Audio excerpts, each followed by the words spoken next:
First, though, another Thursday has come, another month has passed, and still the executive has not met. And despite the rather conciliatory tones of the First Ministers in yesterday's joint committee appearance at Stormont, there's been no softening of the lines drawn in the sand over the devolution of policing and justice.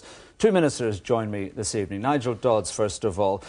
The word on the street up at Stormont, inside and outside your party, is that you're perhaps the main stumbling block to progress on the devolution of policing and justice. Would you care to confirm that? Well, I mean, I think our party position is very clear on this and has been from day one, which is that it can only happen, the devolution of police and justice, when there's confidence in the community.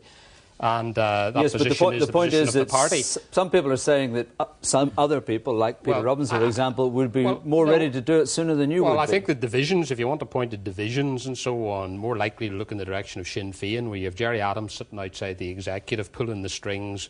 People were saying a few months ago that he wasn't involved. Well, I'll ask and all Conor the rest Murphy of it. about that, but I'm just making the point that this nonsense about a division in our party is just nonsense, because our party position is very, very clear, spelt out by Peter Robinson, and he has maintained a very strong line in terms of our party position, which is consistent, that has always been consistent from way before St Andrews and since when we negotiated the triple lot. But it's consistently vague as well, because it talks about when there's public confidence. There could be huge differences of opinion as to when that would be. Well, there Are there might well such be. differences? I mean, the NIO published an opinion poll recently which confirmed our view that there's substantial numbers of people in the unionist community who have grave reservations about it. I noticed today the Church of Ireland Gazette issuing very strong reservations. We have the Alliance Party, we have the Ulster Unionists, others issuing very strong reservations. A majority in your party thought it should happen within the next 12 months-ish. Well, a bare majority said it should happen within 12 months, and a substantial minority said that it should never happen. So what we want to do is to create a condition where conditions are such that there's confidence in the community right across the board amongst our people, amongst people who support the Alliance Party, the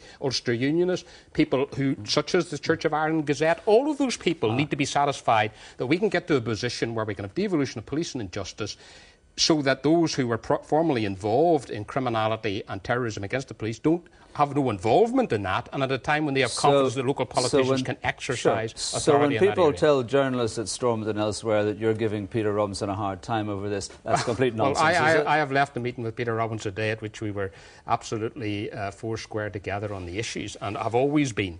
The fact of the matter is, of course, timing, though? That's what I'm getting at. No. I mean, there's no difference there at all. In terms of the issues, of course, that the people that out there are talking about are the issues that I would have liked to have been talking about the executive this afternoon. I have a paper coming to the executive which would have been discussed today, giving money to departments right across government, which are not happening because Sinn Féin are saying they refuse to have an executive Conor meeting. Murphy, That's your the key party issue. is saying that you won't march to a unionist tune in terms of an agenda for the executive. But here, as Nigel Dodds is saying, there are all sorts of issues that people are happy to talk about, all the other parties are happy to talk about, which can in no way be construed as being a unionist agenda. You're just writing those off.